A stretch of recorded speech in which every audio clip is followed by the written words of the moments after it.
नियाज़ुल्लाह साहब, सबसे ज़्यादा जो ज़ेर बहस है तहरीक इंसाफ की तहरीक के अलावा वो ये है कि तहरीक इंसाफ के अंदरूनी इख्तलाफात कितने शदीद हैं। इतनी शिद्दत से वो इख्तलाफात सामने आ रहे हैं कि एक दूसरे के ख़िलाफ़ शदीद बयानात अवामी सतह पर दिए गए, उनके जवाबात दिए गए, फिर उसकी वजाहतें भी सामने आई, हत्ता कि बानी PTI को भी उस पर एक बयान जारी करना पड़ा। इतने शदीद इख्तलाफात के साथ ये तहरीक शुरू हो सकेगी तहरीक इंसाफ की इस वक्त? बिस्मिल्लाहिर्रहमानिर्रहीम। जैसा सबसे पहली बात तो ये है कि 8 फरवरी को जो तहरीक पाकिस्तान ने रिजल्ट लिया है, जिस तरीके से पूरे पाकिस्तान से वोट लिया है, उस वजह से भी हमारे खिलाफ बहुत सारी साजिशें हो रही हैं। अगर छोटा सा पार्टी के अंदर पॉलिटिकल डिफरेंसेस हों तो उसको पूरी मीडिया पे हाइप दी जाती है और पूरा उसके ऊपर सोशल मीडिया पे एक तूफान होता है। देखें, पार्टी के अंदर आपस में डिफरेंसेस होते हैं, शायद हम मीडिया पे भी आ गए हैं। खान साहब ने परसों की मुलाकात में ये कहा कि अगर कोई भी आपस में डिफरेंसेस हैं उनको खत्म करके सारे लोग एक पेज पे खड़े हो, और अगर किसी ने इत्तेफाक ना किया तो उसको मैं पार्टी से फारिग कर दूंगा। नंबर 1। नंबर 2, 5 अगस्त का जो खान साहब ने प्रोटेस्ट का कहा उस पर हम सारे मुत्तफिक हैं कि पीसफुल प्रोटेस्ट जो हम 8 फरवरी के बाद से कोशिशें करते आ रहे हैं और हम करते रहेंगे, जो भी है हालात जो भी सामने हों, उस मुश्किलात से गुजरते हुए लोगों के खिलाफ पर्चे, जबर, जुल्म, तशद्दुद, वो सारी चीजें बर्दाश्त करते हुए 5 जो अगस्त की डेट है वो खान साहब ने दी है और उस पर सारी पार्टी मुतफिक है।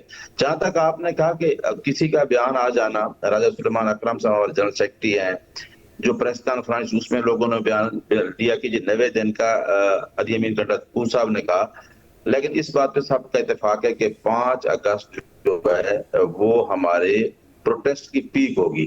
और जो पार्टी के टिकट्स के बारे में अल्टीमेटली फैसला करते हैं खान साहब, तो क्योंकि खान साहब को 2 साल से वो तो अंदर बैठे हैं और जिस तरीके से आपने देखा है कि मुलाकात तक, अब हम आपके साथ असल बात खान साहब से जाएं तो और बातें शेयर करें ना, क्योंकि स्पोक्स पर्सन मैं हूं उनका, जनरल सेक्रेटरी सुलेमान अकरम राजा हैं, उनके खानदान, उनके फैमिली के लोगों से मुलाकात ही नहीं हो रही।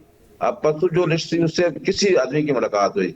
लिहाजा एक चीज क्लियर है कि चारों सूबों की जमात है, हर जगह पे खान साहब के साथ लोग खड़े हैं और अवाम ने मैंडेट दिया है 8 फरवरी को, तहरीक इंशाल्लाह चलेगी और होगी पुरअमन इंशाल्लाह। नियाज़ुल्लाह साहब, जब आपकी पार्टी में एक इख्तलाफ मौजूद है जो पूरी दुनिया को नजर आ रहा है, फिर आपके जमात के रहनुमा उससे मुतालिक बात कर रहे हैं, तो उसकी जिम्मेदारी आप मीडिया पर कैसे डाल सकते हैं? आलिया हमजा साहिबा का जो बयान है वो मीडिया ने तो नहीं दिलवाया, सलमान अकरम राजा साहब ने जो जवाब दिया वो मीडिया ने तो नहीं दिया, बैरिस्टर गौहर ने जो उस पर बात की है वो मीडिया का किरदार तो नहीं, मीडिया उससे मुतालिक रिपोर्ट कर रहा है, बता रहा है। आपकी पार्टी के रहनुमा खुद इस बात को तस्लीम कर रहे हैं। ये बात सिर्फ आलिया हमजा साहिबा तक नहीं है, सलमान अकरम राजा साहब ने यह भी कहा कि जिस रिहाइशगाह पर बैठक हुई लाहौर में ना होती तो बेहतर था।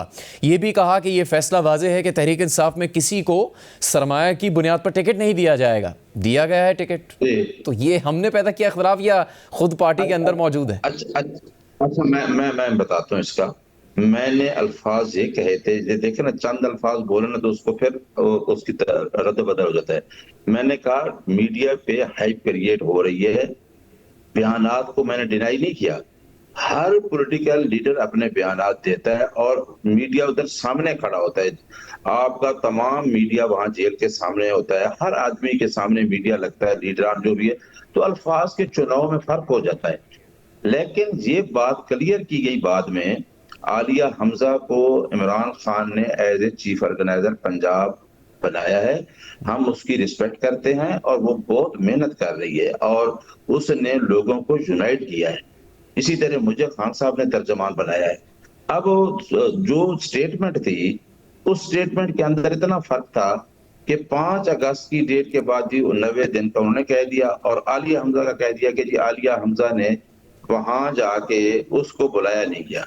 इसमें सेक्रेटरी जनरल की स्टेटमेंट ये आ गई कि आलिया हमजा साहिबा को शायद हमने उसमें इस वजह से नहीं बुलाया कि वो 300-400 पार्लियामेंटेरियन जो थे वो उनका था वहां पे इकट्ठा होना, और जो पंजाब के अंदर खौफ और डर की फिजा थी उसको खत्म करना। हाँ, जहां तक आपका ताल्लुक है कि पार्टी के अंदर मैं तो कोई सेनेटर या MNA नहीं, इस बात पे मेरा इत्तेफाक है आपसे भी कि हमें वर्कर को तरजीह देनी चाहिए اور کسی بھی کرپٹ آدمی کو، یہ ہمارے دوست لوگوں نے، ایک پارٹی کے اندر کرپشن نہیں ہونی چاہیے، اور ہم نے رول آف لا کی بات کرنی، آئین کی بالادستی اور قانون کی حکمرانی، تو پارٹی کے اندر بھی رول آف لا ہمیں مینٹین کرنا ہے۔ تو ایسی بات ہے، تو ورکر نے اگر کسی کو الرج کیا تو خان صاحب سنتے بھی ہیں، تو ساری چیزیں ہم سنتے ہیں۔ پارٹی کے اندر جتنی چیزیں ہوتی ہیں وہ الٹیمیٹلی فیصلہ خان صاحب نے کرنا ہوتا ہے۔ تو ورکر کے دیکھیں، پرویز خٹک کے خلاف ورکر کو ٹکٹ دیا ہے، ٹھیک۔ تو نیاز صاحب، اب دیکھیں اگلا مرحلہ آپ کی تحریک کے عروج پہ جانے سے پہلے ہے کہ خیبر پختونخوا کی جو نشستیں ہیں سینٹ کی، ان پر الیکشن ہونا۔ اب تحریک انصاف کا موقف بدستور یہ رہتا ہے کہ مذاکرات نہیں ہو سکتے چونکہ حکومت کے پاس مینڈیٹ نہیں ہے یا اصل مینڈیٹ حاصل نہیں ہے۔ یہ صرف وفاق تک نہیں ہے، یہ تنقید خیبر پختونخوا میں جو دیگر جماعتیں پارلیمنٹ میں موجود ہیں یا اسمبلی میں موجود ہیں ان پہ بھی تحریک انصاف یہی تنقید کرتی ہے۔ تو جب مذاکرات نہیں کر سکتے، مینڈیٹ تسلیم نہیں کر سکتے، کسی کی حیثیت کو نہیں مانتے، تو پھر خیبر پختونخوا سے سینٹ کی نشستوں پر سمجھوتا کیسے ہو گیا اپوزیشن جماعتوں اور تحریک انصاف کے درمیان؟ میں آپ کو بتاؤں، ابھی مجھے پہلے بھی میڈیا پہ جب کوشچن ہوا، الٹیمیٹلی فیصلہ کرتے ہیں پیٹرن چیف عمران خان، لیکن مجھے بطور ترجمان جب میری ملاقات نہیں ہو رہی تو لیڈر خان صاحب نے یہ جو 5 اگست کا فیصلہ ہے اور جو دوسرے فیصلے ہیں لیڈرشپ پہ چھوڑے ہیں۔ اب یہ مجھے کنفرم نہیں ہے، میں آپ سے صحیح جواب نہیں دے سکتا اس بات کا کہ آیا یہ بات خان صاحب سے، یہ فارمولہ جو ہے یہ ایکسیپٹ کروایا ہے یا لیڈرشپ نے نہیں کروایا، کیونکہ اب اس خان صاحب کے اپروول کے بغیر تو ہوگا نہیں۔ اب ملنے کون گیا ہے؟ نہ میں گیا ہوں نہ سیکرٹری جنرل گیا، ہم تو دونوں کی ملاقات نہیں ہوئی۔ یہ ملاقات صرف ایک آدمی کی ہوئی ہے، وہ بیرسٹر سیف کی ہوئی ہے۔ تو اب یہ فارمولہ اگر ایکسیپٹ کرایا تو لیڈرشپ نے عمران خان سے کرایا ہوگا، اور وہی جواب دے سکتے ہیں آپ کو۔ تو پوچھا نہیں آپ نے ابھی تک کسی سے کہ یہ سمجھوتا ہو گیا ہے؟ نہیں، چونکہ علی امین گنڈا پور صاحب نے چند دن پہلے مولانا فضل الرحمان صاحب کو مخاطب کر کے الزام لگایا کہ ان کا بھی مینڈیٹ جعلی ہی ہے، تو ان کی جماعت بھی ہے کے پی کے میں اسمبلی میں۔ یہ بات دیکھیں انہوں نے کیا لگایا۔ ایک بات آپ یہ بات یاد رکھیں کہ مولانا صاحب نے ہمیشہ اپنی پارٹی کا مفاد، اپنا مفاد دیکھنا ہوتا ہے۔ مولانا صاحب نے کبھی بھی نیشنل انٹرسٹ کو مد نظر نہیں رکھا۔ جب بھی کوئی وقت مشکل آتا ہے، مولانا صاحب جس طریقے سے کر کے اپنا وہ جھکاؤ کر کے اس کے بعد انہوں نے دیکھنا چاہیے تھا کہ میرا مفاد کہاں کھڑا ہے۔ مذاکرات تو 26ویں ترمیم پہ بھی ہوتے رہے، اور اس کے بعد اس ٹائم بھی یہی مذاکرات چلتے چلتے تھے۔ ہمیں پتا تھا کہ جتنا ہماری طرف جھکاؤ کریں گے مولانا صاحب کو اتنا فائدہ ہونا ہے، تو انہوں نے اپنا فائدہ اٹھاتے ہیں، ابھی بھی یہی ہوا ہے۔ اور اب یہ جو مین چیز ہے جو آپ نے بھی کہا ہے، دیکھیں ہم نے یہ چیز بھی دیکھنی ہے کہ خیبر پختونخوا کے اندر ہمارا بھاری مینڈیٹ سے ایک حکومت بنی ہے، اور کبھی بھی کوئی نہیں چاہے گا کہ اس صوبے میں بھی ایسے حالات پیدا ہو جائیں جہاں آپ عوام نے، ورکر نے آپ کے اوپر اعتماد کیا ہو۔ لہٰذا ہم نے جو ہمارا مینڈیٹ ہے، جس طریقے سے ظلم جبر ہو رہا ہے، آپ نے ریزرو شیٹ کا فیصلہ دیکھ لیا ہے۔ سپریم کورٹ میں کبھی 13 ججز کے فیصلے کو 10 ججز نے ریویو کر دیا۔ تو بھائی ہم نے بھی کسی طریقے اس حالات سے دیکھیں، اب تو ملک میں کوئی آئین نہیں ہے، کوئی قانون نہیں ہے۔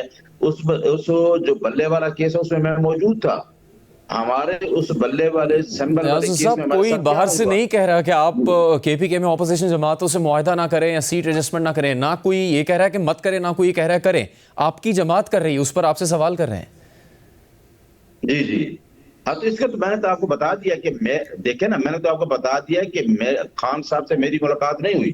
اگر خان صاحب سے اپروول ہوئی ہے تو آپ پارٹی لیڈرشپ بیٹھیے، آپ ڈائریکٹلی سلیمان اکرم راجہ صاحب ہمارے جنرل سیکرٹری ہیں، یہ the best person وہ آپ کو جواب دے سکتے ہیں۔ اچھا، ابھی آپ کے علم میں ہے کہ اب تحریک اگر شروع کر رہی ہے، تحریک انصاف یا کہتی ہے کہ شروع کر چکی ہے، تو اگلا مرحلہ کیا ہوگا؟ کیا جلسے کریں گے مختلف صوبوں میں، شہروں میں؟ کیا حکمت عملی ہے؟ کوئی اگلا ایسا فیصلہ ہے جس کے بارے میں آپ کو علم ہے اس وقت؟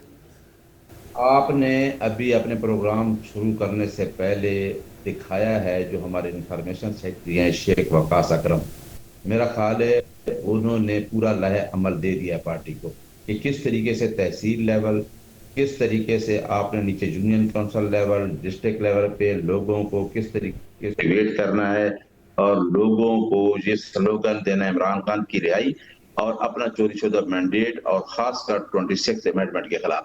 تو لوگ تو موٹیویٹ ہوں گے، لیکن آپ کو پتا ہے اسلام آباد میں بھی کیا ہوا، 2 दिन पहले वो लोग जिनको 26 नवंबर के केसों में इन्वॉल्व किया हुआ था और मुख्तलिफ केसेस में, वो गरीब आए, उनको बहस से उठा लिया गया है और लोगों में घरों में अभी रेड शुरू कर दिया। भाई ये पाकिस्तान की पार्टी है, 4 सूबों की पार्टी है, लोगों से वोट लिए, अवाम उनके साथ खड़ी है।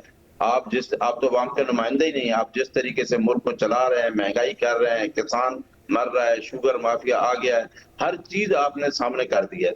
आप लोगों को अवामी नुमाइंदे तो वो हैं, आप उनको निकलने नहीं दे रहे। तो लिहाजा हमारी तो पूरी कोशिश है, हमने अदलिया की तहरीक भी चलाई 2 साल सड़कों पे, तो इसी तरह मुश्किलात देखी। तो मुश्किलात तो हर तहरीक में होती हैं, क्योंकि वो नहीं चाहेंगे फार्म 47 की गवर्नमेंट के किसी तरीके से अवामी नुमाइंदे आगे आए।